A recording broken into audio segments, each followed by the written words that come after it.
La parole est à Monsieur Olivier Jacquin pour le groupe socialiste et républicain et pour 10 minutes, chers collègues.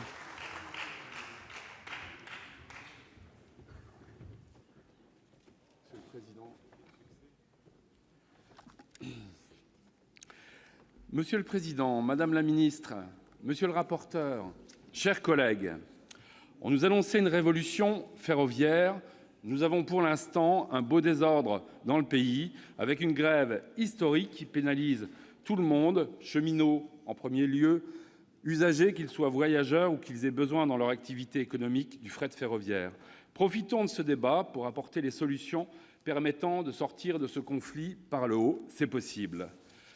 Madame la ministre, je crains que les Français ne soient déçus au lendemain du vote, car le temps ferroviaire est long, très long, dans cette industrie lourde, très lourde. Même en 2022, il n'y aura pas encore beaucoup de signes changements de votre réforme. En effet, l'offre ferroviaire, bien qu'imparfaite dans notre pays, certes, est abondante et nos tarifs plutôt faibles. Les études au sein de l'OCDE le montrent. Rien ne dit que l'usager verra les tarifs diminuer, contrairement à d'autres pays. Mais peut-être ciblait-on le contribuable plutôt que l'usager. Et puis, nous avons surtout une réforme à l'envers. Alors que nous aurions pu avoir une grande loi sur les mobilités complète et cohérente qui aurait permis de fixer une trajectoire, notamment financière, au ferroviaire, qui tient une place cruciale dans la chaîne des mobilités. Mais vous mettez la charrue avant les bœufs en commençant par le ferroviaire. La LOM n'est prévue que pour plus tard. Quant à cette méthode hétérodoxe de légiférer, nous ne pouvons être satisfaits. Vous deviez aller très vite et par ordonnance décider, imposer et dépasser le temps parlementaire dans une fulgurance jupitérienne. Et depuis, vous n'avez fait que reculer. Premièrement, le Premier ministre, fort de ce surprenant rapport Spinetta, a eu vite fait de différer la question des petites lignes. Mais prudence, elles ne sont pas sauvées pour autant. Deuxième reculade, il a annoncé une nouvelle organisation autour de sociétés anonymes.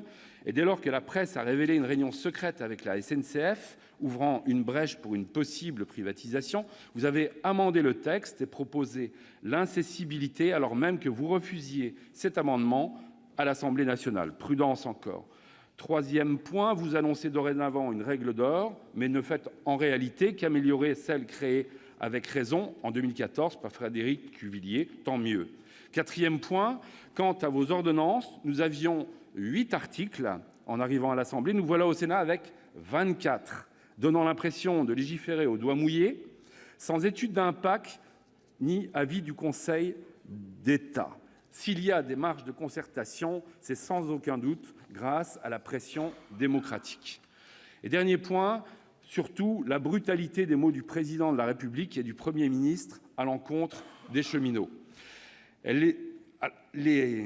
Ces mots les ont provoqués et humiliés, les ont menacés injustement. Les voilà dans la rue et même devant le Sénat. Vous êtes les responsables du désordre qui règne en ce moment dans le pays. Pourquoi avoir mis ainsi le feu et voulu le scalp des cheminots et de leur statut, sinon pour anticiper d'autres réformes dans les services publics et préparer la réforme des retraites en tentant de désespérer les résistances à venir?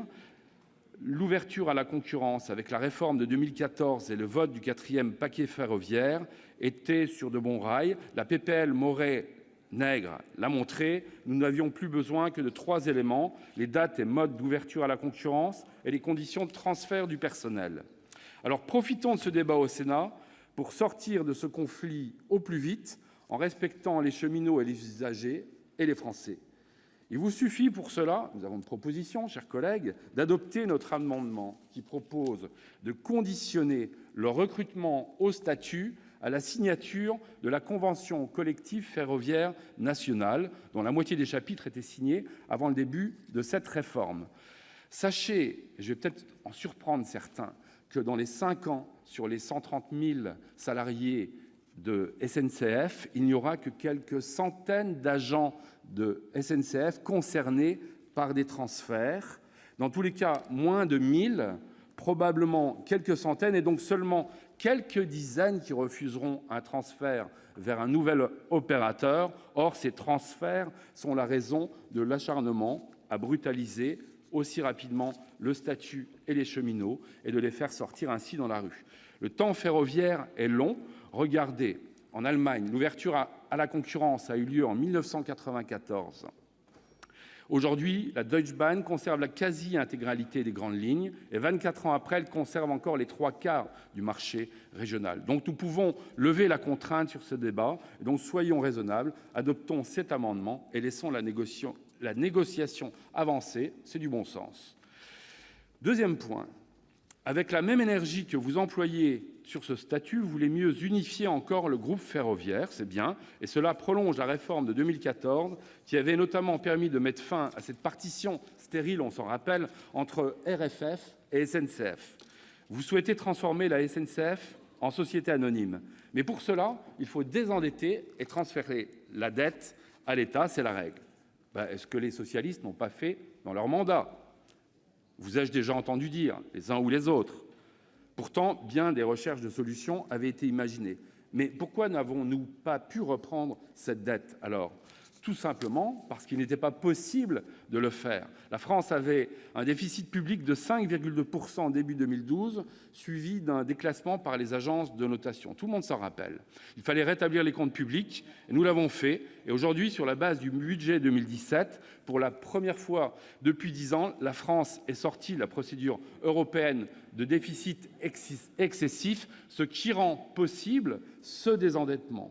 Donc vous annoncez 35 milliards de reprise de dette, c'est un montant tout à fait significatif. J'espère que nous aurons des précisions et nous les attendons, et surtout que cela sera écrit, parce que d'ici 2020 et 2022, de l'eau aura coulé sous les ponts.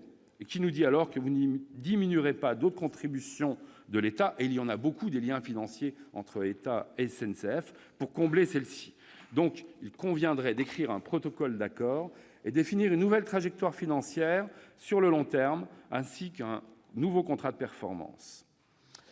Troisième point, rien ne nous dit que cette réforme permettra de sortir de la logique malthusienne qui prévaut dans le rail français depuis des décennies.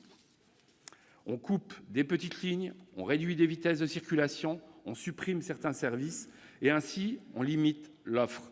Le rapport Spinetta l'expliquait bien, cette logique.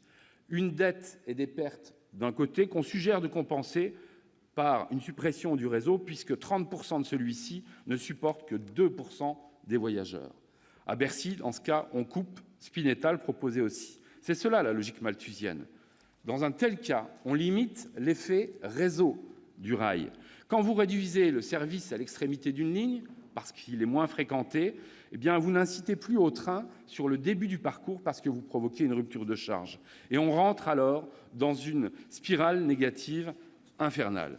Ceux qui ont vu l'effet du cadencement réussi dans certaines régions sont étonnés. Avec une augmentation de l'offre, il est possible de diminuer les coûts unitaires. C'est ainsi dans les industries de réseau. Plus la voie est utilisée, donc plus il y a de passages de train, fret ou voyageurs d'ailleurs, plus les coûts unitaires baissent, car on travaille in fine au coût marginal. C'est des maths. Et c'est possible, certains pays le réussissent. Le gouvernement nous vante souvent le modèle allemand.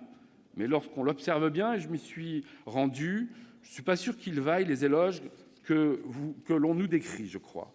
J'aurais plutôt aimé que votre réforme soit inspirée du modèle suisse, où je me suis rendu également. Un modèle d'intermodalité, de ponctualité et de complémentarité entre les différents modes, dont voyageurs et fret. Eh bien voilà, la Suisse est trop petite, il y a trop de montagnes, ils sont trop riches, me dit-on. Bon, je ne suis pas encore allé au Japon, mais c'est l'autre modèle ferroviaire extrêmement pointu. Et dans ces deux cas, il y a un État stratège et fort qui a une programmation financière à long terme et s'y tient, et qui a un réseau en bon état parce qu'il a beaucoup investi. Il est possible de porter une ambition ferroviaire et des mobilités dans un pays développé. C'est une volonté politique. Nous ne la voyons pas encore ici. Car la faiblesse de votre projet, c'est qu'il ne prévoit pas de résoudre l'inégalité de traitement que subit le ferroviaire pourtant vertueux, où l'usager paye l'infrastructure, par rapport au mode routier ou aérien. Seul le report modal permettra de relever le défi climatique, dont on nous a fixé un objectif à 2030 dans une autre loi de votre gouvernement. Seul le report modal permettra de mieux organiser le flux routier en traitant la question du fret qui apparaît bien trop peu ici. Quand il est moins cher de traverser le pays en avion ou en bus qu'en train, il faut se poser des questions. Je conclurai en vous rappelant les 3 axes de progrès qui guident les travaux de notre groupe, celui de l'aménagement du territoire et de la poursuite de la décentralisation. Ces réformes doivent permettre plus d'égalité entre les hommes et entre les territoires, car il n'y a pas de petits territoires. Et ces aspects sont encore insuffisamment garantis, tant pour les moyens financiers que pour la définition fine des petites lignes. Et deuxième axe, sur le respect des cheminots et des travailleurs des transports. Et enfin, nous nous battrons pour conserver une maîtrise publique des services publics. Pas question de brader au plus offrant notre patrimoine commun. Madame la ministre, chers collègues, tous ensemble, dynamisons le ferroviaire et ne dynamitons pas la SNCF. Je vous remercie.